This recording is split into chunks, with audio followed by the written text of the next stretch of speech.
सहायक प्रोफेसरों की 55 नियुक्तियों में घोटाले का आरोप झेल रहे आजमगढ़ के सिविल नेशनल कॉलेज को लेकर आज एक नया मोड़ तब आया जब मुख्यमंत्री के प्रमुख सचिव संजय प्रसाद के आदेश पर गठित 3 सदस्यीय जांच टीम के सामने शिकायतकर्ता ने 137 पेज के साक्ष्य सहित अपने प्रत्यावेदन को सौंप दिया। आज सुबह लखनऊ से चलकर आजमगढ़ जिला मुख्यालय पहुंचे राष्ट्रवादी युवा अधिकार मंच के राष्ट्रीय अध्यक्ष शशांक शेखर सिंह पुष्कर ने दोपहर 1 बजे अपने कार्यकर्ताओं और समर्थकों के साथ सीधे ट्रेजरी ऑफिस मुख्य कोषाधिकारी के कार्यालय पहुंचे और 7 पेज के अपने पत्र के साथ 137 पेज के साक्ष्य और अभिलेखों के साथ एक अदद पेन ड्राइव भी रिसीव कराया, जिसमें वीडियो और साफ डॉक्यूमेंट्स भी साक्ष्य के रूप में मौजूद थे। शिकायतकर्ता के प्रत्यावेदन और साक्ष्य को रिसीव करने के बाद जांच कमेटी के सदस्य मुख्य कोषाधिकारी आजमगढ़ अनुराग कुमार श्रीवास्तव ने बताया कि हमने शिकायतकर्ता शशांक शेखर सिंह पुष्कर को पत्र जारी करके उनका अभिकथन और साक्ष्य की मांग किया था, जिसे उन्होंने आज हमें रिसीव करा दिया। अब आगे की कार्रवाई जांच टीम करेगी। समिति ने शशांक शेखर जी को भी पत्र लिखा था कि आप उपस्थित होकर के और जो भी साक्ष्य आपके पास हैं संलग्नकों सहित उपलब्ध कराएं। और आज आपने 137 पेज का डॉक्यूमेंट्स हमें दिया है, जिसमें कि सॉफ्ट कॉपी भी है और हार्ड कॉपी भी है। अब समिति इस पे अग्रिम कार्रवाई करेगी। 10 दिन में उम्मीद है कि हम लोग इसको पूरा कर लेंगे। 10 दिन का समय? हाँ, 10 दिन लग जाएगा। तो ये रिपोर्ट किसको भेजिए, कमिश्नर को या? नहीं, हम लोग तो जिलाधिकारी महोदय को भेजेंगे, फिर वहाँ से जाएगा। पूर्व में भी आपके पास कोई जांच के लिए कुछ मिला था आपको? नहीं, अभी तो शशांक जी ने दिया है। बाकी हम और दूसरे पक्ष से भी डॉक्यूमेंट्स मांगे हैं, वो भी अपना सब उपलब्ध कराएंगे। जो सौंपा था दूसरे पक्ष ने? दूसरे पक्ष जो सौंपा वो मेरे पास रखा हुआ है। अब इससे और दोनों को मिला करके ही रिपोर्ट तैयार होगी और जो भी अनियमितता होगी उसको बिल्कुल पाक साफ रूप से निस्तारित किया जाएगा। सिबली को लेकर अपने प्रत्यावेदन सौंपने के बाद शशांक शेखर सिंह पुष्कर ने मीडिया से जो कुछ भी कहा उसे आप भी सुनिए। मैं शशांक शेखर सिंह पुष्कर, राष्ट्रीय अध्यक्ष राष्ट्रवादी युवा अधिकार मंच। आज यहाँ पे आप सीपीओ साहब के पास आए थे और आपने एक प्रत्यावेदन सौंपा है, क्या है उसमें और क्या मामला है? आप जानते हैं कि सिविली कॉलेज में अनियमितता एवं भ्रष्टाचार को लेकर के लगातार शिकायतें मिल रही थीं। उन शिकायतों के क्रम में हमने अपने शिकायती पत्र में कुछ बिंदुओं को इंकित किया था। उसमें अभिलेख और साक्ष्य हमसे मांगा गया था चयन समिति द्वारा। उसके चेयरमैन और 2 सदस्य हैं, उसमें मुख्य कोषाधिकारी को मिलकर के मैंने 137 पन्ने का दस्तावेज साक्ष्य अभिलेख हमने दे दिया है और हमने उनसे कहा है कि गुणवत्ता के आधार पर उसकी निष्पक्ष और पारदर्शी जांच करें। यही शासन की मंशा है, यही सरकार की मंशा है। आप जानते हैं कि सिविली कॉलेज में 140 साल से लगातार सिविली कॉलेज भ्रष्टाचार का शिकार होता रहा है। उस भ्रष्टाचार के खुलासे के लिए हम चाहते हैं कि जनहित में इसकी निष्पक्ष और पारदर्शी जांच हो। बहुत सारे मामले ऐसे देखे गए शशांक जी जिनमें जांच तो होती है, आवेदन तो या प्रत्यावेदन किया जाता है जांच के लिए, साक्ष्य भी दिए जाते हैं, उसके बावजूद भी कार्रवाई नहीं होती या कोई ऐसी नज़ीर शासन या प्रशासन के द्वारा नहीं प्रस्तुत की जाती है जिसको देख करके लोगों को भरोसा हो, जाँच पर भरोसा हो। तो आपको कितना भरोसा है कि सही तरीके से निष्पक्ष तरीके से जांच होगी और जो भी भ्रष्टाचारी होंगे उनके खिलाफ कार्रवाई होगी? आप जानते हैं कि प्रदेश में राष्ट्रवादी युवा अधिकार मंच की पहचान ही इसीलिए हुई है कि वह हर एक अन्याय, हर एक शोषण, हर एक उत्पीड़न के खिलाफ ही लड़ता रहा है। यह सिविली कॉलेज का भ्रष्टाचार का मामला, चूँकि मेरा गृह जनपद है, मैंने स्पष्ट शब्दों में ये सबको बता दिया है कि इसकी लड़ाई चाहे न्यायालय तक लड़नी पड़ी, हम लड़ेंगे। बिंदुवार 137 पन्ने में तमाम ऐसे दस्तावेज हमने दिया है। ये प्रथम चरण का हमने दस्तावेज दिया है। इसीलिए हमने कहा है कि निष्पक्ष जांच यदि नहीं हुई, 10 दिन का समय इन्होंने मांगा है, हम इसके लिए जो कुछ भी करना पड़ेगा, न्यायालय तक, सड़क से लेकर के सदन तक, चाहे जहां भी आवाज़ उठाना पड़ेगा, आवाज़ उठाएंगे और इस भ्रष्टाचार को चकनाचूर करने का, भ्रष्टाचार की ताबूत में अंतिम कील ठोकने का काम करेंगे। शिवली कॉलेज के प्राचार्य कहते हैं कि लखनऊ में बैठा व्यक्ति शिवली के बारे में क्या जानता है? उनको नहीं पता है कि शशांक शेखर छात्रों, नौजवानों, बेरोजगारों के हितों के लिए हमेशा संघर्षरत रहा है। आप जानते हैं गोरखपुर से दिल्ली तक तमाम यात्राएं हुई हैं। इसी ज़िले में मैं पैदा हुआ हूं, यहीं पला बड़ा हूं और उनसे ज़्यादा जिस तरीके की वो भाषा पत्रकारों से बोल रहे थे, जिस तरीके का इंटरव्यू दे रहे थे, जैसी उनकी कार्यप्रणाली जो सिस्टम है, वो सारे सिस्टम से कहीं न कहीं उनसे ज़्यादा जानता हूं और सिविली कॉलेज से उनसे ज़्यादा प्रेम है। हमारे परिवार, हमारे पुरखे, तमाम लोग सिविली कॉलेज से जुड़े रहे। सिविली नोमानी से हमारी व्यक्तिगत वो है, उन्होंने हिंदू मुस्लिम एकता को हमेशा तरजीह दिया, आजमगढ़ की अस्मिता को बचाने का काम किया। उन्होंने शिक्षा क्षेत्र में एक बड़ा काम करना चाहा। 1883 में इसकी स्थापना किया।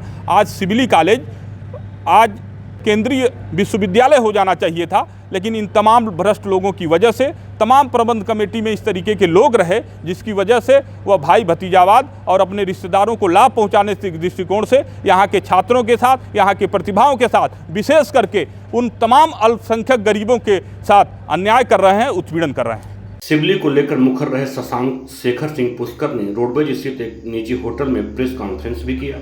इस कॉन्फ्रेंस में उन्होंने पत्रकारों के सवालों को फेस किया। वहीं सिबली नेशनल कॉलेज की भर्तियों की निष्पक्ष जांच होने तक सड़क से न्यायालय तक आवाज उठाने का दावा भी किया। प्राचार्य और प्रबंधक पर हमलावर रहे शेखर ने महाराजा सुहेलदेव राज विश्वविद्यालय आजमगढ़ के कुलपति पर भी गंभीर आरोप लगाए। उन्होंने कहा कि मुख्यमंत्री जी को अंधकार में रखकर नियुक्तियों में बड़े पैमाने पर खेल किया गया है। भाई भतीजावाद और रिश्तेदारों का नियम विरुद्ध धज्जियां उड़ाते हुए चयन किया गया है। अभ्यर्थियों ने ये बात डाला और बताया कि आप यहीं के रहने वाले हैं और इस तरीके की आप पूरे प्रदेश की नौजवानों की, छात्रों की, बेरोजगारों की लड़ाई लड़ते हैं, लड़ाई लड़ने की बात करते हैं और आपके ज़िले में इस तरीके की बात है। मैंने इस प्रकरण को संज्ञान में लिया और मुख्यमंत्री महोदय को और महामहिम राज्यपाल महोदया को मैंने अपने पत्र के माध्यम से अवगत कराया।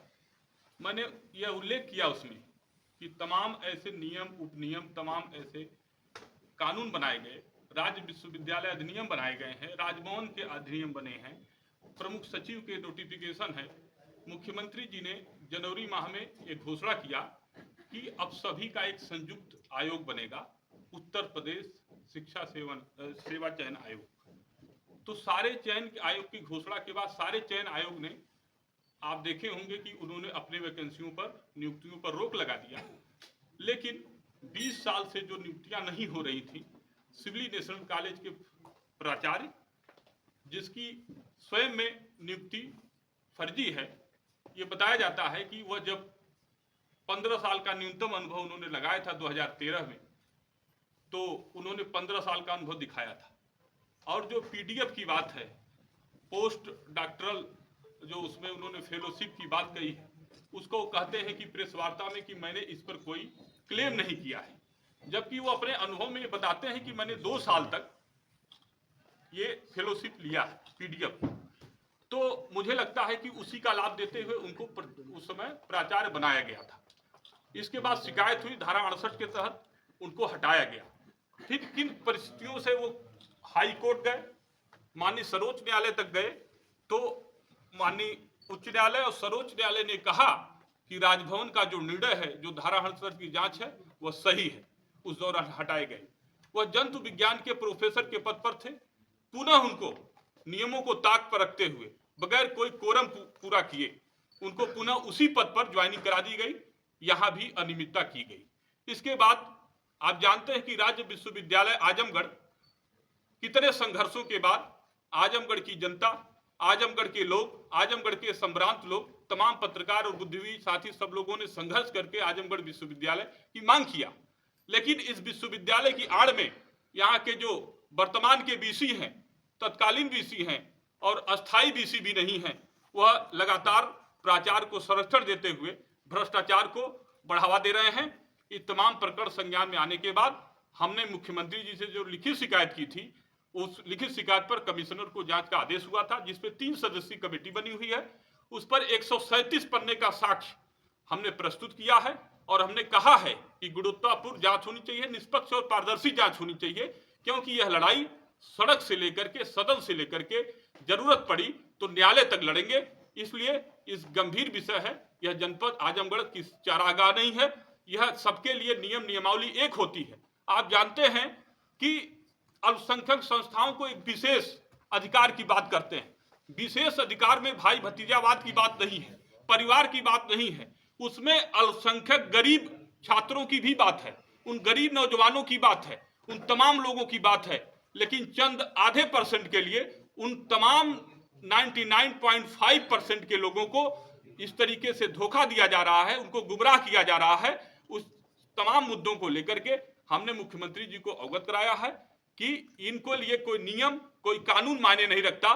तमाम विश्वविद्यालय, तमाम महाविद्यालय राजभवन के पत्र का, शासन के पत्र का, राज्य विश्वविद्यालय अधिनियम का कंपनी एक्ट अधिनियम का पालन करते हैं, लेकिन सिविल नेशनल कॉलेज के प्रचार करते हैं कि यह मेरे लिए बाध्यकारी नहीं है, मैं जो चाहूंगा जैसे चाहूंगा वो करूंगा। मुझे लगा कि यह मुख्यमंत्री जी की घोषणा के बाद एक बहुत बड़ी चुनौती है।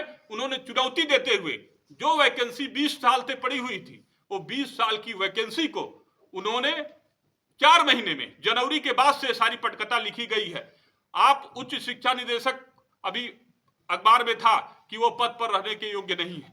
उन्होंने अनुज्ञा पता नहीं किन कारणों से दे दिया, किसके वशीभूत होकर के दिया, किस लालच में दिया, ये किसी से छुपा नहीं है। हाईकोर्ट ने इस पर अपना पक्ष रखा है। हम इन तमाम विषयों को लेकर के लगातार संघर्ष कर रहे हैं और आप सभी को विश्वास दिलाना चाहते हैं कि आजमगढ़ के छात्रों, नौजवानों, बेरोजगारों की लड़ाई हमने हमेशा लड़ी है। प्रदेश में लड़ने की कोशिश कर रहा हूं। पूरे देश और प्रदेश के नौजवानों की लड़ाई, पूरे देश और प्रदेश के नौजवानों के एक मंच पर लाने की कोशिश कर रहा हूं।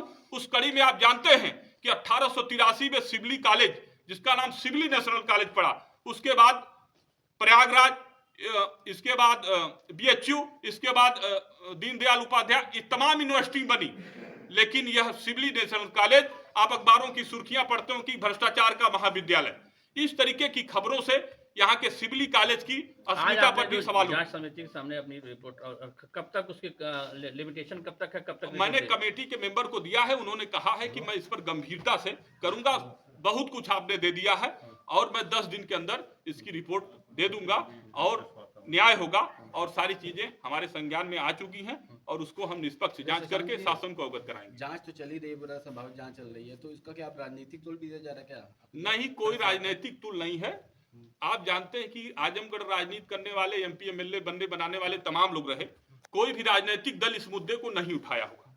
मेरे संज्ञान में आया क्योंकि जनहित का व्यक्ति होने के नाते, छात्रों, नौजवानों की आवाज उठाने के नाते ये मेरा दायित्व बनता है कि यदि इस तरीके की बात आई है तो उसकी गंभीरता पूर्वक गहन जांच होनी चाहिए, उसकी परत दर परत खुलनी चाहिए।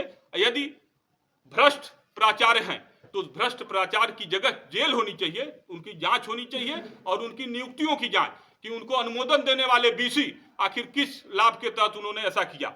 ये वर्तमान तत्कालीन BC और प्राचार्य ये इसके दोषी हैं। ये जांच में स्पष्ट हो जाएगा।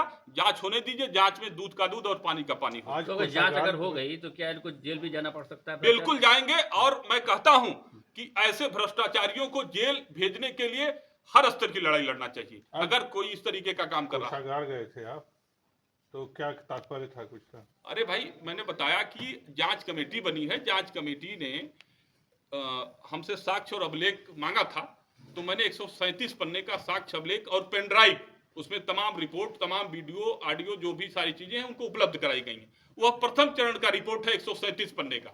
मुझे लगता है कि 137 पन्ने में ही सारी चीजें हैं।